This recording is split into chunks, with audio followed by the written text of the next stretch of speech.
थोड़ा मौसम बिगड़ गया है। कांग्रेस वालों को लगता है कि मौसम बिगड़ा है, मगर मैं उनको बताने आया हूं मौसम नांदेड़ का बिगड़ा है। देश का मौसम बहुत अच्छा है, 400 पार होने वाली है। आज की सभा देखकर शायद ही किसी के मन में इस शंका बच जाएगी कि प्रतापराव चिखलीकर प्रचंड मतों से रिकॉर्ड तोड़कर जीतने वाले हैं। भाई और बहनों, ये जो चुनाव है, ये चुनाव नरेंद्र मोदी जी को प्रधानमंत्री बनाने का चुनाव है। नांदेड़ वालों, आपका एक एक प्रतापराव को दिया हुआ वोट सिर्फ नांदेड़ में प्रतापराव को नहीं जिताएगा, दिल्ली में मोदी जी को तीसरी बार प्रधानमंत्री बनाएगा। मोदी जी ने ये 2 टर्म के अंदर देश को सुरक्षित किया है, देश को समृद्ध किया है। हमारा अर्थव्यवस्था 11वें नंबर पर छोड़कर मनमोहन सिंह गए थे, 11वें नंबर से मोदी जी 5वें नंबर पर लाए हैं। तीसरी बार प्रधानमंत्री बना दो, हम संसार का तीसरे नंबर का अर्थव्यवस्था बन जाएंगे, इसका मोदी का गारंटी है। भाई और बहनों, हमारे सामने जो चुनाव लड़े राहुल जी के नेतृत्व में, ये सारे लोग यहां पर महाराष्ट्र में 3 पार्टियां इकट्ठा हुई है। एक नकली शिवसेना, एक नकली राष्ट्रवादी और एक आधी बची हुई कांग्रेस पार्टी। अब ये हमारे यहां तो गुजरात में कहावत है, 3 तिगड़ा काम बिगड़ा।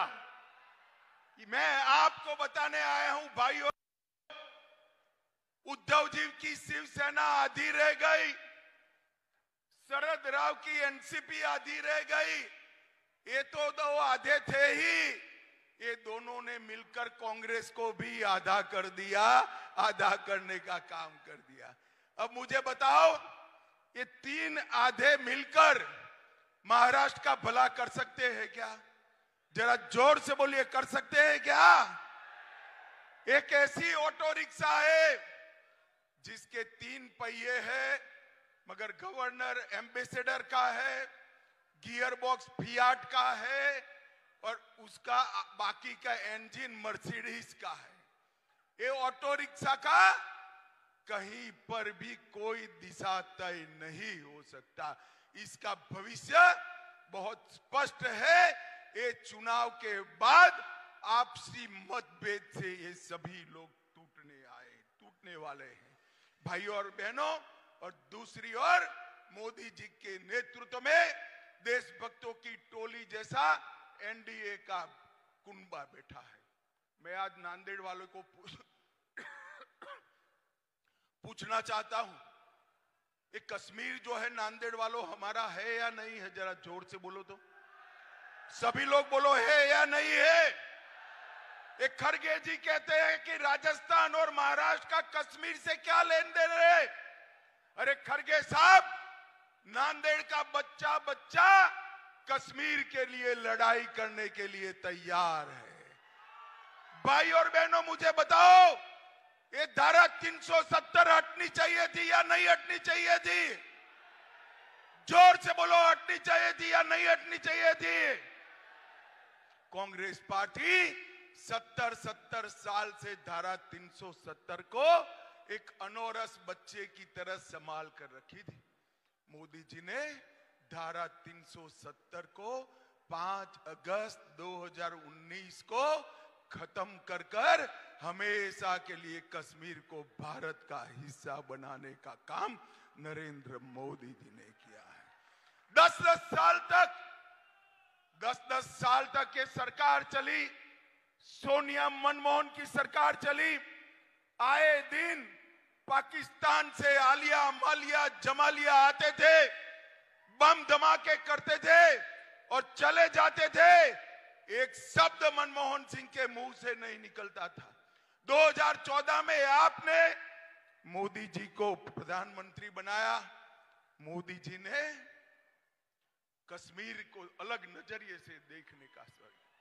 उनके समय में भी पुलवामा और उरी हुआ, मगर 10 ही दिन में मोदी जी ने सर्जिकल स्ट्राइक और एयर स्ट्राइक कर पाकिस्तान के घर में घुसकर आतंकवादियों का सफाया करने का काम नरेंद्र मोदी जी ने किया। नरेंद्र मोदी जी ने पूरी दुनिया में एक संदेश भेजा है कि हमारे देश की सेना और हमारे देश की सीमा उसके साथ छेड़खानी नहीं करते, वरना जवाब सहन करना पड़ता है। ये बात नरेंद्र मोदी जी ने की। ये हमारे महाराष्ट्र के यहां से थोड़े दूर तक कभी नक्सलवाद फैला हुआ था। मोदी जी के 10 साल में महाराष्ट्र, बिहार, झारखंड, ओडिशा, तेलंगाना और आंध्र प्रदेश, ये सभी राज्यों से नक्सलवाद को उखाड़ कर फेंकने का काम ये भारतीय जनता पार्टी की सरकार ने किया। मुझे नांदेड़ वालों बताओ जरा, राम मंदिर बनना चाहिए था या नहीं बनना चाहिए था? जोर से बोलो जरा, बनना चाहिए था या नहीं बनना चाहिए था? 70 साल से एक कांग्रेस पार्टी राम मंदिर को अटका कर बैठी थी। नरेंद्र मोदी जी ने 1924 के बीच में 5 ही साल में जजमेंट भी आया, भूमि पूजन भी हुआ और 22 जनवरी को रामलला का प्राण प्रतिष्ठा भी करने का काम समाप्त हो गया। और 500 साल के बाद पहली बार रामलला 17 तारीख को रामनवमी के दिन अपना बर्थडे भव्य मंदिर में बनाएंगे, टेंट में नहीं बनाएंगे। और कांग्रेस पार्टी, आपने तो बनाया नहीं, ये तो मैं समझ सकता हूं, आपको अपनी वोट बैंक का डर है, परंतु जब आपको निमंत्रण मिला रामलला के प्राण प्रतिष्ठा का, आप वहां पर भी नहीं गए। और जो लोग जाना चाहते थे उनको कांग्रेस पार्टी से निकालने का काम एक कांग्रेस पार्टी ने किया है। भाइयों और बहनों, ये लोग देश का सम्मान नहीं सोच सकते।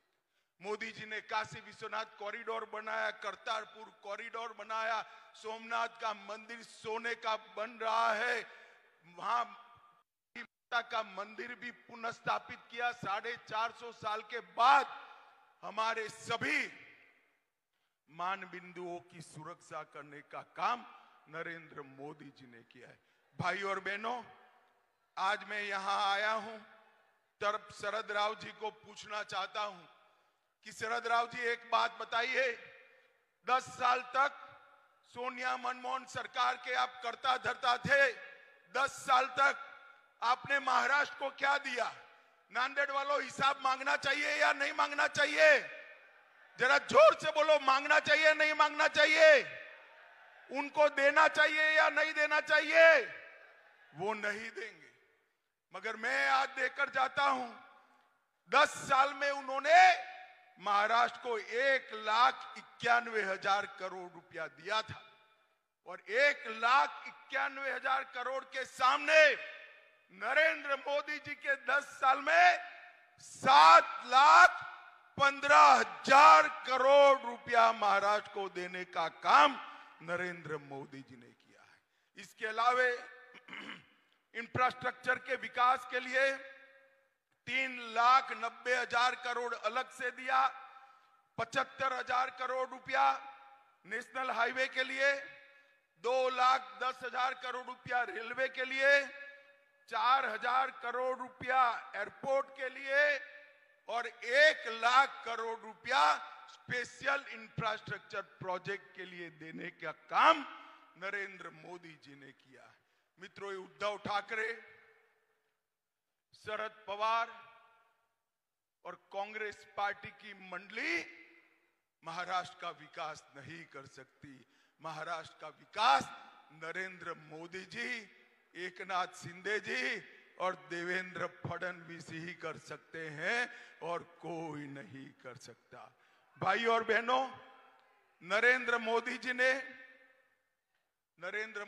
ने इस 10 साल के अंदर ढेर सारे गरीब कल्याण के काम किए हैं। गरीबों के लिए सिर्फ और सिर्फ महाराष्ट्र में 1,16,00,000 किसानों को किसान सम्मान निधि देने का काम किया। 1,20,00,000 घरों में नल से जल पहुंचाया।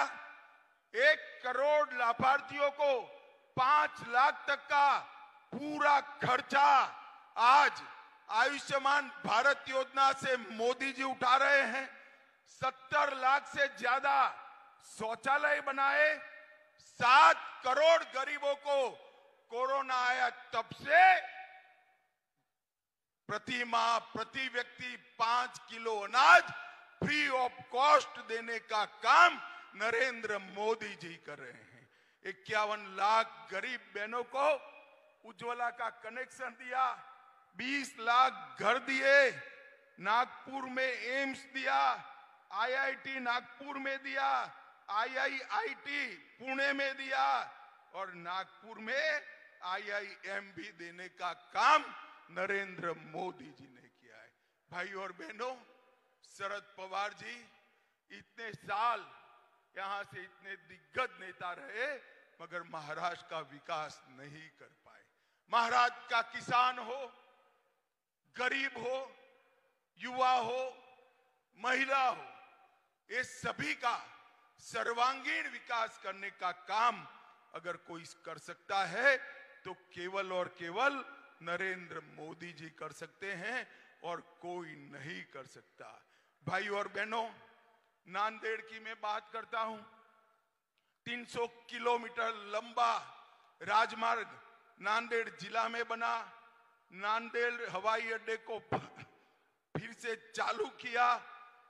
मुंबई नागपुर बाला साहब ठाकरे महाराष्ट्र समृद्धि एक्सप्रेस के साथ जालना नांदेड़ एक्सप्रेसवे बनाकर जोड़ने की मंजूरी दी। 86,000 करोड़ की लागत से नागपुर गोवा शक्तिपीठ एक्सप्रेस बनाया। 12,000 करोड़ की लागत से कृष्णा मराठवाड़ा सिंचाई योजना को अप्रूव किया और 2300 करोड़ की लागत से बाढ़ प्रबंधन का काम भी नरेंद्र मोदी सरकार ने किया। और जोर से ताली लगाना, औरंगाबाद का नाम संभाजी नगर करने का काम भी भारतीय जनता पार्टी ने किया। उस्मानाबाद का नाम धाराशिव करने का काम भारतीय जनता पार्टी ने किया। और स्थिति देखिए, बाला साहब मांग करते थे कि इसका नाम संभाजी नगर हो। शरद पवार जी विरोध करते थे। आज भाजपा सरकार ने, शिवसेना सरकार ने संभाजी नगर नाम किया मगर उद्धव ठाकरे के मुंह पर हंसी नहीं दिखाई पड़ती है। भाई, हंसी नहीं दिखाई पड़ती। भाई और बहनों, अंत में यही कहने आया हूं मैं, ये चुनाव जो है 2047 में देश को पूर्ण विकसित देश बनाने का चुनाव है। मोदी जी को तीसरी बार प्रधानमंत्री बनाने का मत है। मजबूत भारत की नींव डालने का काम। एक ऐसा भारत जिसके सामने कोई नजर उठाकर देख न पाए। एक ऐसा भारत जो भारत सर्व दिशा में, सर्व क्षेत्र में, समग्र विश्व में 1 नंबर हो।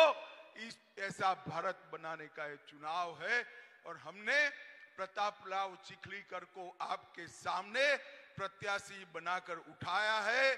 मैं निवेदन करने आया हूं नांदेड़ की जनता को, हमारे भाई प्रताप राव जी को बड़े बहुमत से, प्रचंड बहुमत से जिताएं। मुझे बताओ जोर से, सभी लोग अंत तक बताएं, प्रताप राव जी को जिताएंगे क्या? जोर से बोलो, जिताएंगे। कमल के निशान पर बटन दबाएंगे। मोदी जी को तीसरी बार प्रधानमंत्री बनाएंगे, 400 पार कराएंगे, मजबूत और सशक्त भारत बनाएंगे। तो मेरे साथ दोनों हाथ उठाकर बोलिए, दोनों हाथ उठाइए, मुट्ठी भींचिए और प्रचंड आवाज से बोलिए, भारत माता की, भारत माता की जय श्री राम, जय जय श्री राम। श्रावण पाटील भिलवंडे यांना विनंती करतो त्यांनी सभेचं आभार प्रदर्शन करावं।